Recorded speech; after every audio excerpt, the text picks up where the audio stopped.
అందరికీ నమస్కారం అండి. బీటాకోడ్ ఇంటర్నేషనల్ ఓవర్సీస్ నుంచి మేము ఎప్పుడు ఉద్యోగాల గురించే మీతో మాట్లాడుతూ ఉంటాము. కాకపోతే ఈరోజు వ్యక్తిగతంగా చాలామంది మన ఆఫీస్కి వచ్చే వాళ్ళ పరిస్థితులను చూసి నాకు నా వ్యూని మీకు షేర్ చేద్దాము అనే ఆలోచన వచ్చింది కాబట్టి చెప్తున్నాను. ఇప్పటికీ మా దగ్గరకి చాలామంది బెట్టింగ్ యాప్స్ ఆడి లాస్ అయిపోయి నష్టపోయి మినిమం 3-4 కోట్ల దాకా నష్టపోయిన మహానుభావులు కూడా వచ్చారండి. వీళ్ళు ఆ యాప్స్ని ఎలా నమ్ముతున్నారు అనేది మాకే అర్థం కావడం లేదు. ఎవరైనా ఎందుకు ఫ్రీగా డబ్బులు ఇస్తారండి? ఏదైనా బెట్టింగ్ యాప్లో మనకు ఒక 500 మనం విన్ అయిన తర్వాత కూడా ఆ డబ్బులను తీసుకునే అవకాశం ఉండదు. తర్వాత ఈ బెట్టింగ్ యాప్స్ చేసేవాళ్ళు మన దేశస్తులు కారు. మన దేశస్తులు ఉన్నా కూడా ఏ కంపెనీ వాడైనా వాళ్ళ ప్రోడక్ట్ని లాభం లేకుండా అయితే మనకి ఉపయోగంలోకి రారు కదా. వాళ్ళ స్వార్థం పక్కగా ఉంటుంది. మనం ఎందుకు అర్థం చేసుకోవట్లేదు?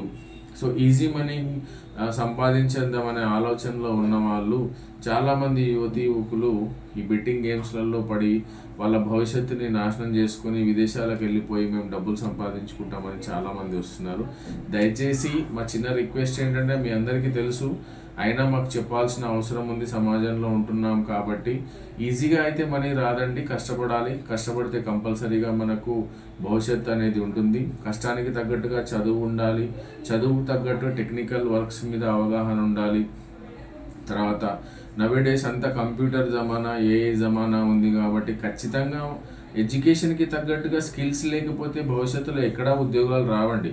మనము ప్రతి ఒక్కళ్ళు సాఫ్ట్వేర్లో వెళ్ళాలనుకోవడం కూడా అది కరెక్ట్ వే కాదు. యూరోపియన్ దేశాలలో మొత్తము నామినల్ వర్క్స్, స్కిల్డ్ వర్క్స్ మీదనే ఫోకస్ చేస్తున్నారు. ఇప్పుడు మిడిల్ ఈస్ట్ కంట్రీస్లలో అయితే కన్స్ట్రక్షన్స్ వర్క్స్ మీద వెళ్తున్నారు. ఎందుకంటే వాళ్ళ దేశాలని వాళ్ళు టూరిస్ట్ స్పాట్స్ కింద మార్చుకోవాలనుకుంటున్నారు కాబట్టి మిడిల్ ఈస్ట్ కంట్రీస్లలో వాళ్ళు టెక్నికల్ సపోర్ట్గా చాలా తక్కువ తీసుకుంటారు.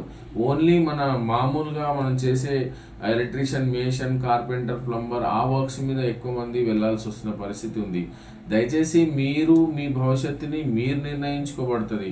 అంతేకాని మనం బెట్టింగ్ గేమ్స్ ఆడి రాత్రి కోటీశ్వరులం కావాలనుకునే ఆలోచనలను విడనాడి కొంచెం తెలియక చేసినా కూడా అది ఇంకా ముందు చేయకుండా ఉండేటట్టుగా చూసుకోండి. ఇంకొక విన్నపం ఏంటంటే, మాకు చాలామంది జాబ్స్ రిక్వైర్మెంట్స్ కావాలి, మేము వేరే కంట్రీస్కి వెళ్ళి చేసుకుంటామని రోజు మాకు కొన్ని వందల ఫోన్స్ వస్తుంటాయి, మెసేజెస్ వస్తుంటాయి. ఫేస్బుక్లోను, యూట్యూబ్లోను అన్ని సోషల్ మీడియా యాక్టివిటీస్లో కాంటాక్ట్ అవుతుంటారు.